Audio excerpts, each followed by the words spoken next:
বাগদা কেন্দ্রে 2000 ভোটে এগিয়ে সোমা ঠাকুর। আমি বিশ্বনাথ চক্রবর্তীর কাছে একবার যাবো। বিশ্বনাথ, দুটো জিনিস। এক নম্বর হচ্ছে যে মতুয়াগড়, প্রচুর মতুয়া এবারে ভোটাধিকারে মতুয়া সম্প্রদায়ভুক্ত মানুষ বঞ্চিত হয়েছিলেন। এই রকম একটা অভিযোগ তৃণমূলের তরফ থেকে করা হয়েছিল যে গোটা এর রাগটা, এর ক্রোধটা মতুয়াদের ক্ষেত্রে পড়বে বিজেপির ওপর, তাদের দায়ী করবেন এবং মতুয়া কেন্দ্রগুলোতে তৃণমূল তাদের যা জনসমর্থন আছেন সেটাকে আরো বাড়াবে। এক হচ্ছে ইনিশিয়াল ট্রেন্ড, আবার বলছি কনক্লুশনের সিদ্ধান্তে পৌঁছানোর সময় হয়নি।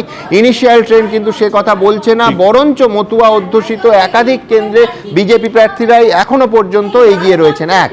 দুই হচ্ছে আবার সেই থিওরি যে মুসলমান ভোট ভাগ হয়েছে, যেটা বিরোধী দলনেতা শুভেন্দু অধিকারীর দাবি ছিল, কিন্তু দেখা যাচ্ছে মুসলমান ভোটের বহু সংখ্যালঘু প্রধান কেন্দ্রে ভাগ হয়েছে এবং তৃতীয় শক্তি কংগ্রেস বা সিপিএম প্রচুর ভোট পেয়েছে। অর্থাৎ মুসলমান মানে সংখ্যালঘু মানেই তৃণমূল, এই যে পারসেপশন, আবার বলছি ইনিশিয়াল ট্রেন্ডের ক্ষেত্রে কিন্তু সেই পারসেপশনের অন্যরকম ছবি দেখা যাচ্ছে। মানবেন আপনি? রেজিনগরে এই মুহূর্তে রেজিনগরের খবর বলতে চাই, হুমায়ুন কবির যিনি নতুন পার্টি আম জনতা উন্নয়ন পার্টি তৈরি করেছেন, তিনি কিন্তু এগিয়ে আছেন। রেজিনগরে হুমায়ুন কবির এগিয়ে আছেন।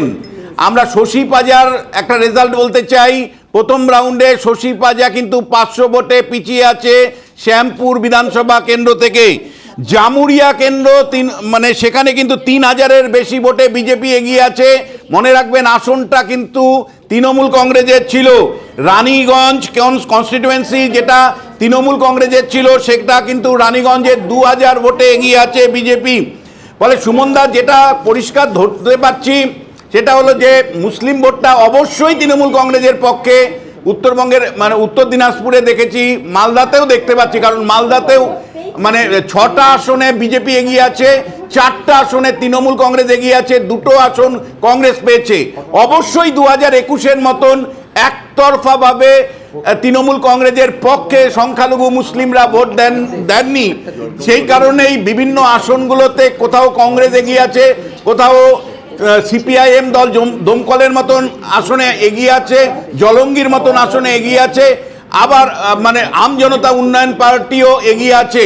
ফলে একতরফা ভোট হয়নি ডেফিনেটলি, কিন্তু মেজরিটি মুসলিম যে আসনগুলো আমরা দক্ষিণবঙ্গের পূর্ব বর্ধমান থেকে শুরু করে বিভিন্ন অঞ্চলে দেখতে পাচ্ছি, সেখানে কিন্তু প্রবণতাতে অবশ্যই মুসলিমদের কনস্টিটুয়েন্সির সাথে তৃণমূল কংগ্রেসের ভোটের সম্পর্ক আমরা স্পষ্ট ধরতে পাচ্ছি। কতটুকু বিভাজন হলো আরও একটু পরে বোঝা যাবে।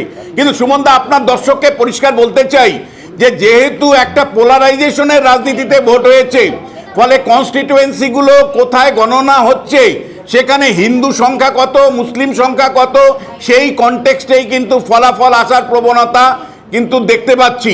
যার জন্য গতকাল দেখবেন আপনি ভবানীপুর থেকে শুরু করে নন্দীগ্রাম হাই ভোল্টেজ যে 2টো কনস্টিটুয়েন্সি, সেখানে প্রথম রাউন্ডে হিন্দু কত, মুসলিম কত, এইভাবে কিন্তু দেখানো হয়েছে যাতে করে কর্মী সমর্থকরা তারা হতাশাগ্রস্ত না হয়। ভবানীপুরের ক্ষেত্রে যেমন দেখানো হয়েছে প্রথম 6টা রাউন্ড মুসলিম সম্প্রদায়ের মানুষরা বেশি আছেন, সেখানে তৃণমূল কংগ্রেসের বড় ব্যবধানে জয়ের সম্ভাবনা আছে। আর তারপরে 7 নম্বর রাউন্ড থেকে বিজেপির হিন্দু ভোটের প্রত্যাশা করছে, কারণ 7 নম্বর রাউন্ড থেকে পরবর্তী রাউন্ডগুলো হিন্দুদের প্রাধান্য আছে। আবার নন্দীগ্রামের ক্ষেত্রে এই মুহূর্তে শুভেন্দু অধিকারী 3100 ভোটে এগিয়ে আছে।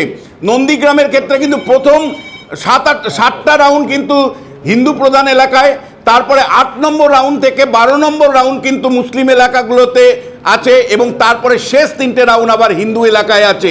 ফলে যেহেতু একটা পোলারাইজেশনের রাজনীতি হয়েছে, ফলে যে কোনো কনস্টিটুয়েন্সি সেটা কোথায় ভোট গণনা হচ্ছে, হিন্দু এলাকায় না মুসলিম এলাকায়, সেটা কিন্তু ভীষণ গুরুত্বপূর্ণ। একদম। এবিপি আনন্দ, এগিয়ে থাকে, এগিয়ে রাখে।